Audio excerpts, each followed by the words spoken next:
Klinefelter syndrome, super female, super male. उसके बाद आप लोग को इसी रोग के बारे में बताया था, फिनाइलकेटोनुरिया, एल्केप्टोनुरिया, एल्बिनिज्म। ये तीनों वास्तव में जेनेटिक रोग तो है, लेकिन वास्तव में उससे पहले मेटाबॉलिज्म में त्रुटि के कारण ये उत्पन्न हुआ था। क्लियर। उसके बाद कहना चाहिए एक नया और सिद्धांत दिया गया, कुछ पुस्तकों में इसका उल्लेख रहता है। उसके बाद एक और नया सिद्धांत आया, ठीक है, एक जीन एक पॉलीपेप्टाइड, एक जीन एक पॉलीपेप्टाइड थ्योरी। इसको आधुनिक वैज्ञानिकों ने दिया, यह भी मान्यता प्राप्त है, लेकिन बाद में कहना चाहिए एक वैज्ञानिक का नाम भी लिखा रहता है, इनग्राम नामक साइंटिस्ट, इनग्राम नामक एक साइंटिस्ट, ठीक है। या फिर आधुनिक वैज्ञानिकों के अनुसार एक नया सिद्धांत दिया गया, एक जीन एक पॉलीपेप्टाइड, एक जीन एक पॉलीपेप्टाइड। इसका अर्थ यह होता है कि एक जीन केवल एक पॉलीपेप्टाइड चेन को नियंत्रित करता है, एक जीन केवल एक पॉलीपेप्टाइड चेन को क्या करता है, नियंत्रित करता है, न कि पूरे प्रोटीन सिंथेसिस को, न कि पूरे प्रोटीन अणु को। पहले में क्या कहा गया, एक जीन एक एंजाइम का निर्माण करता है, तो एक एंजाइम मतलब पूरे एक प्रोटीन का निर्माण करता है, लेकिन इसमें उसको छोटा कर दिया गया। एक जीन केवल एक पॉलीपेप्टाइड चेन को ही कंट्रोल करता है, पूरे प्रोटीन सिंथेसिस या फिर पूरे प्रोटीन अणु को नहीं करता है, इस सिद्धांत के अनुसार। क्लियर। और इसी सिद्धांत के बाद हमारे शरीर में कहना चाहिए जो सिकलिंग रोग होता है, क्या रोग होता है, सिकलिंग रोग होता है, इसके बारे में कहना चाहिए जानकारी दिया गया। या फिर इसका उदाहरण इस सिद्धांत के रूप में किसका उदाहरण दिया गया, सिकलिंग नामक रोग का, सिकल सेल एनीमिया का। इसको भी हम लोग 5th चैप्टर में विस्तृत अध्ययन कर लिए थे। जस्ट फिनाइलकेटोनुरिया, एल्केप्टोनुरिया, एल्बिनिज्म पढ़े थे, उसके जस्ट बाद में कहना चाहिए हम लोग सिकलिंग का अध्ययन किए थे। वहां पर मैं आप लोगों को जो वाहक होता है और नॉर्मल होता है और रोगी होता है, उन तीनों में क्रॉस करके मैं विस्तृत अध्ययन कराया हूँ। क्लियर। तो ये हो गया आप लोगों का जीन की अभिव्यक्ति और one gene one enzyme theory, one gene one polypeptide theory. Clear. उसके बाद हम लोग आगे अध्ययन करेंगे रेगुलेशन। नई पुस्तक में इसी का अध्ययन किया गया है, ये सब पता नहीं है कि नहीं, ठीक है जी। उसके बाद है रेगुलेशन, मतलब जीन की क्रिया का नियमन कैसे होता है। जीन की अभिव्यक्ति तो हो गया, अब जीन की अभिव्यक्ति का नियमन कैसे होगा उसका अध्ययन करेंगे। क्लियर। तो कहना चाहिए पुस्तक में, पाठ्यक्रम में प्रोकैरियोटिक कोशिका में, मतलब बैक्टीरिया में जीन का नियमन कैसे होता है उसके बारे में बताया गया है। क्लियर। मतलब जो प्रोकैरियोटिक कोशिका होती है, जो बैक्टीरिया होती है, तो यहाँ पर किस बैक्टीरिया पर प्रयोग किया गया जीन नियमन का अध्ययन करने के लिए, ई कोलाई नामक बैक्टीरिया पर प्रयोग किया गया। ई कोलाई एक ऐसा बैक्टीरिया होता है जो हमारी बड़ी आंत में पाई जाती है और अधिकांश रिसर्च ई कोलाई नामक बैक्टीरिया पर हुआ है। क्लियर।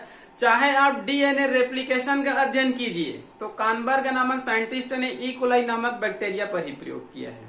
क्लियर। प्रोटीन सिंथेसिस की क्रिया, तो इसका भी अध्ययन किस पर किया गया है, ई कोलाई नामक बैक्टीरिया पर ही किया गया है। क्लियर।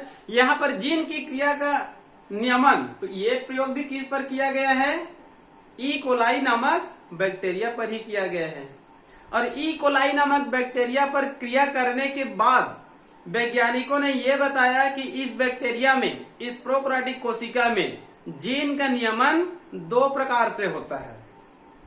जीन का नियमन 2 प्रकार से होता है। पहला होता है प्रेरक और दूसरा होता है दमन।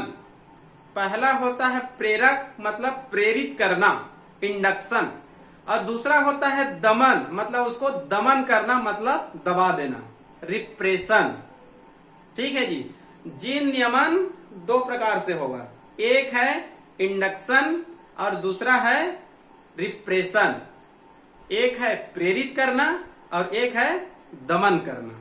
ठीक है।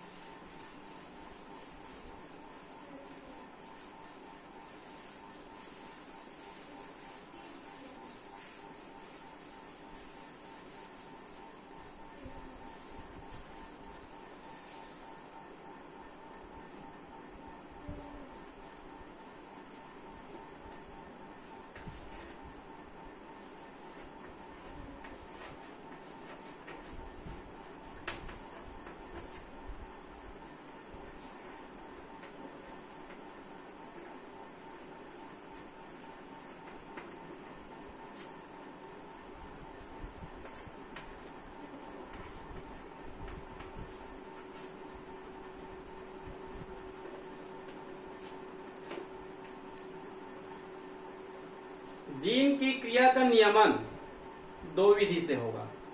ठीक है, इसका प्रयोग किस पर किया गया था? ई कोलाई नामक बैक्टीरिया पर। और प्रयोग करने के बाद बताया कि जीन नियमन दो प्रकार से होता है या फिर दो विधि से होता है। पहला क्या है? प्रेरित, और दूसरा क्या है? दमन, रिप्रेशन और इंडक्शन। क्लियर? तो इसका मैं सिंपल रूप से बता रहा हूं, आपके जो पुस्तक में है उसको थोड़ा सा रटनेंगे तो भूल जाएंगे। ठीक है, तो इसको मैं सिंपल तरीका से बता रहा हूं। मान लो कहना चाहिए प्रेरित। प्रेरित का अर्थ होता है किसी को प्रेरित करना। तो इसमें क्या किया जाता है, जैसे कि जो जीन होता है, ठीक है, जीन ही क्या कार्य करता है? प्रोटीन सिंथेसिस का कार्य करता है, एंजाइम सिंथेसिस का कार्य करता है। क्लियर? 4-5 पीरियड हो गए, केवल इसी का हम लोग अध्ययन कर रहे हैं, तो इतना तो याद हो गया होगा कि जीन ही क्या कार्य करता है? प्रोटीन सिंथेसिस का या एंजाइम सिंथेसिस का कार्य करता है। क्लियर? तो इसमें क्या होता है? प्रेरित में इस जीन को एंजाइम सिंथेसिस या प्रोटीन सिंथेसिस के लिए क्या किया जाएगा? प्रेरित किया जाएगा। और इसमें जीन को एंजाइम सिंथेसिस के लिए क्या किया जाएगा? रोका जाएगा। क्लियर? इसमें जीन को एंजाइम सिंथेसिस मतलब ज्यादा से ज्यादा एंजाइम सिंथेसिस करने के लिए इस जीन को क्या किया जाएगा? प्रेरित किया जाएगा। और इसमें कहना है कि इस जीन में एंजाइम सिंथेसिस को रोकने के लिए क्या किया जाएगा? उसका दमन किया जाएगा। क्लियर?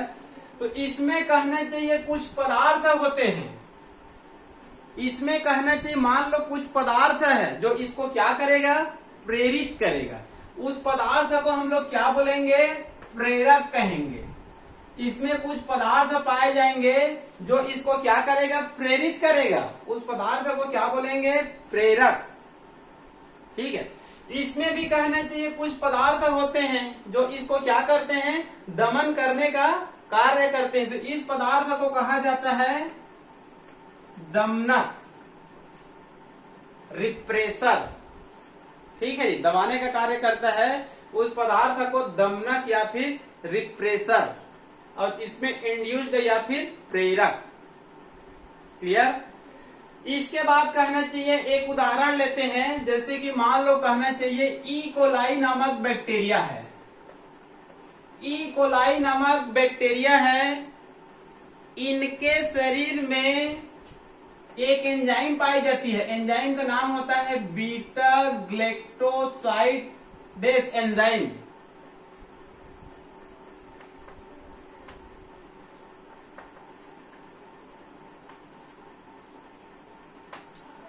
ई कोलाई नामक बैक्टीरिया होती है, इनके शरीर में एक एंजाइम पाई जाती है। एंजाइम को कहा जाता है beta galactosidase enzyme. Beta galactosidase enzyme. ठीक है, तो ये जो बैक्टीरिया है इनके शरीर में पाई जाती है बीटा ग्लैक्टोसाइडेस एंजाइम। ये एंजाइम क्या कार्य करता है? ये एंजाइम कहना चाहिए लैक्टोज शुगर को हाइड्रोलाइसिस करके, जल अपघटन करके, इसको कहना चाहिए ग्लूकोज और ग्लैक्टोसाइडेस में परिवर्तित कर देता है।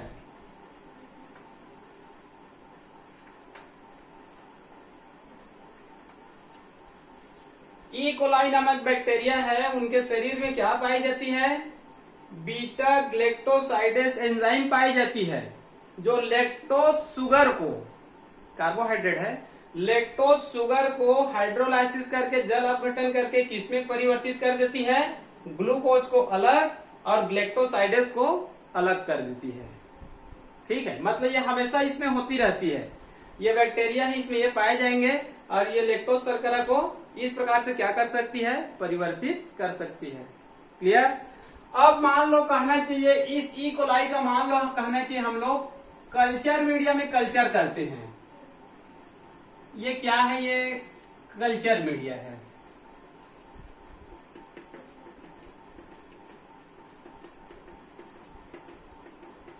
मान लो ई कोलाई नामक बैक्टीरिया का हम लोग क्या करेंगे? कल्चर मीडिया में कल्चर करेंगे। दो कल्चर मीडिया है, यहां पर कहना चाहिए ई कोलाई नामक बैक्टीरिया है, वहां से लेते हैं। इसमें भी क्या है, ई कोलाई नामक बैक्टीरिया है। अब इस ई कोलाई नामक बैक्टीरिया इस कल्चर मीडिया में मान लो लैक्टोज क्या है, प्रेजेंट है। इस कल्चर मीडिया में लैक्टोज शुगर क्या है, प्रेजेंट है। तो ये बड़ी तेजी से ग्लैक्टोसाइडेस एंजाइम का क्या करेगा, ये निर्माण करेगा। क्योंकि कहना चाहिए ई कोलाई नामक बैक्टीरिया में ये एंजाइम पाई जाती है जो लैक्टोज शुगर को हाइड्रोलिसिस करके ग्लूकोज और ग्लैक्टोसाइडेस नामक एंजाइम का निर्माण करता है। तो मान लो इस ई कोलाई नामक बैक्टीरिया का हम लोग कल्चर करते हैं और ऐसे कल्चर मीडिया में कल्चर करते हैं जिसमें क्या प्रेजेंट है, लैक्टोज शुगर प्रेजेंट है। तो ये बड़ी तेजी से कहना चाहिए किसका निर्माण करेगा, ग्लैक्टोसाइडेस का निर्माण करेगा। इस कल्चर मीडिया में ई कोलाई तो लिए हैं, लेकिन लैक्टोज शुगर क्या है, इसमें एब्सेंट है। इसमें लैक्टोज शुगर क्या है, एब्सेंट है। तो ये कहना चाहिए ग्लैक्टोसाइड का निर्माण नहीं करेगा, ग्लैक्टोसाइडेस नामक एंजाइम का निर्माण नहीं करेगा। इसमें इस कारण से करता है क्योंकि इसमें लैक्टोज शुगर क्या है, प्रेजेंट है, जिसके कारण इस एंजाइम का निर्माण होगा।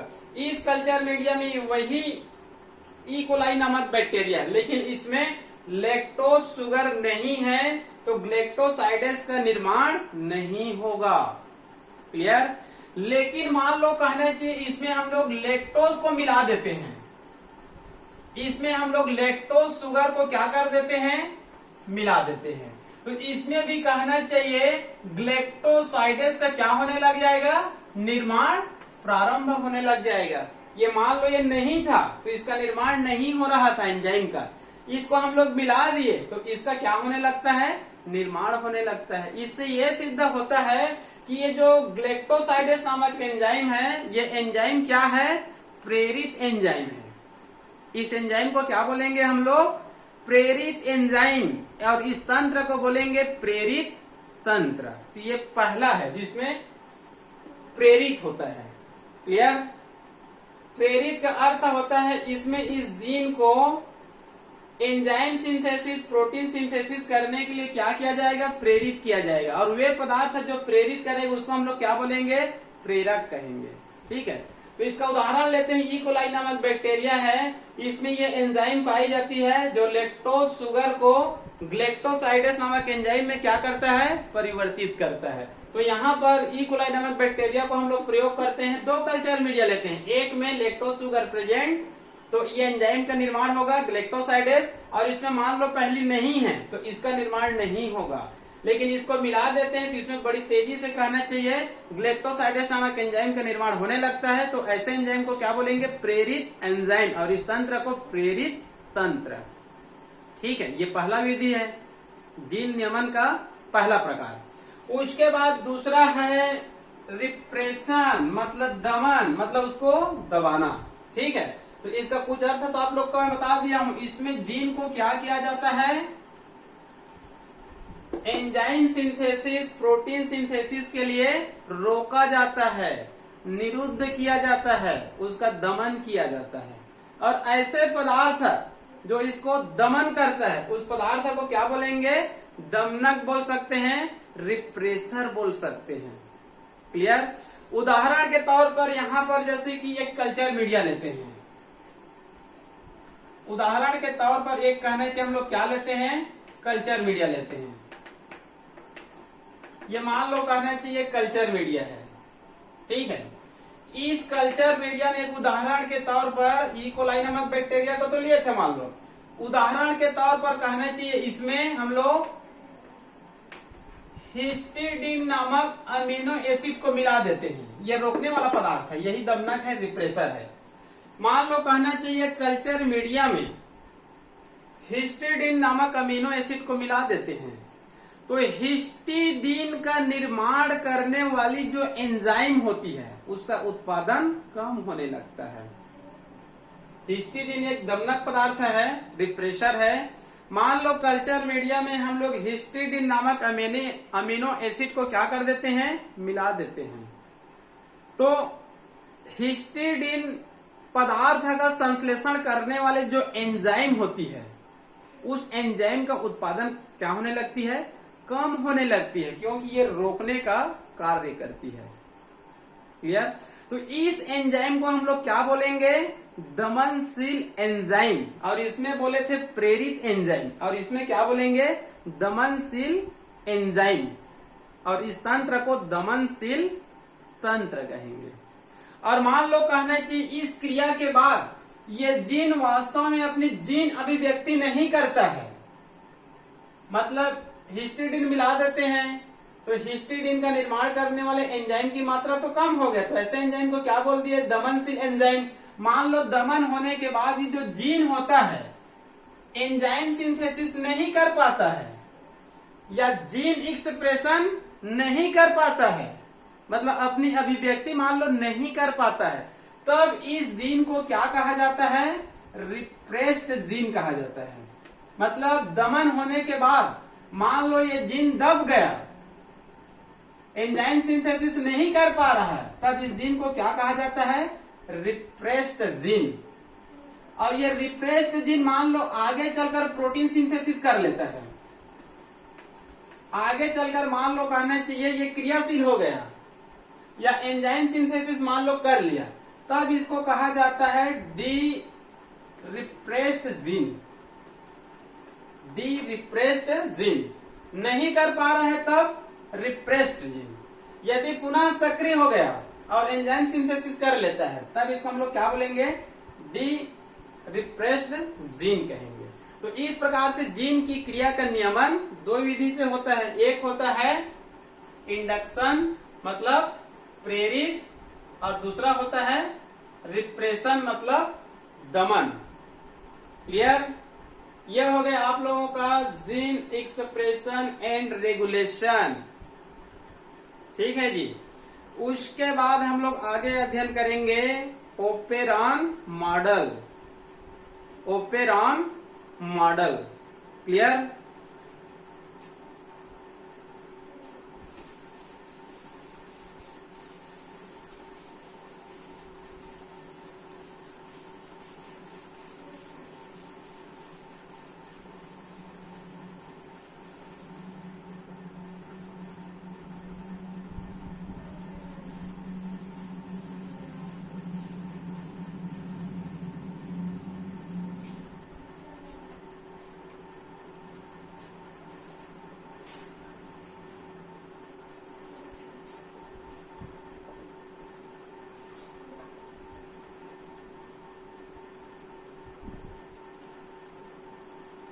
Operon model.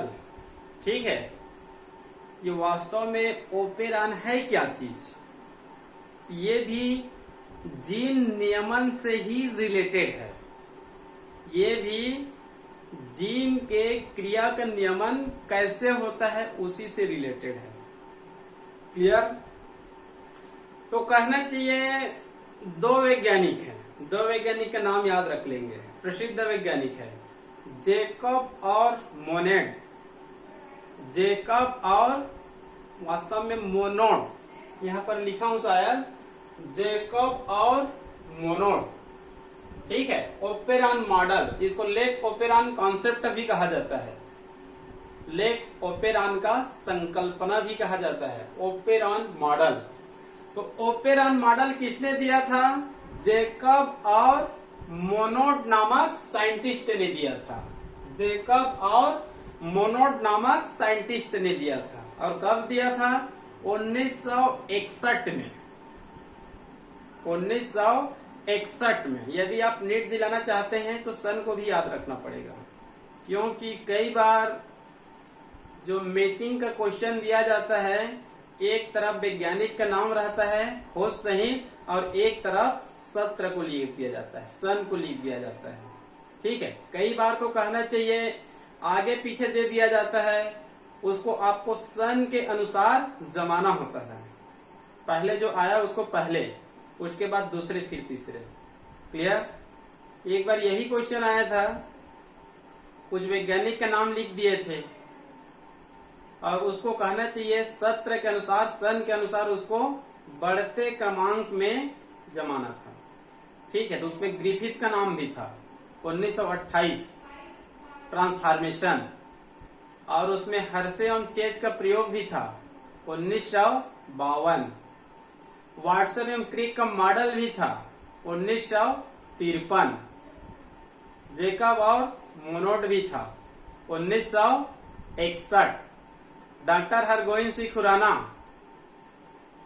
जेनेटिक कोड 1966 से 69। रिवर्स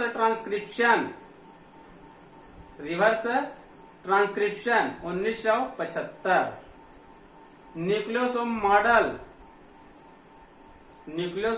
मॉडल कानबर्ग एवं थॉमस 1974। ठीक है जी। तो इन कहना चाहिए सन को भी, जो महत्वपूर्ण सिद्धांत है उनके सन को भी याद करके रखना है। ठीक है, तो जेकब और मोनोड नामक साइंटिस्ट ने 1961 में प्रयोग किया।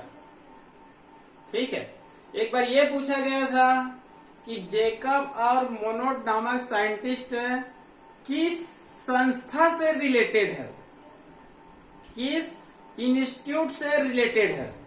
तो ये कहना चाहिए पेरिस, फ्रांस की राजधानी पेरिस। पेरिस में एक बहुत बड़ी कहना चाहिए इंस्टीट्यूट है जेनेटिक्स से संबंधित, Louis Pasteur institute. Louis Pasteur एक बहुत ही बड़े साइंटिस्ट है जिन्होंने कहना चाहिए रेबीज का वैक्सीन का खोज किया था, लुई पाश्चर।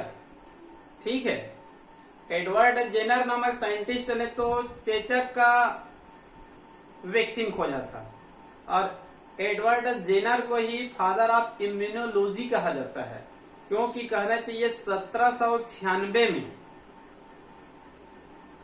चेचक का प्रथम वैक्सीन का खोज किया था। वो संभवतः पूरे विश्व का सभी रोगों का प्रथम वैक्सीन ही था, जिसके कारण उसको फादर ऑफ इम्यूनोलॉजी कहा जाता है, एडवर्ड जेनर को। उसके बाद आए Louis Pasteur. Louis Pasteur rabies नामक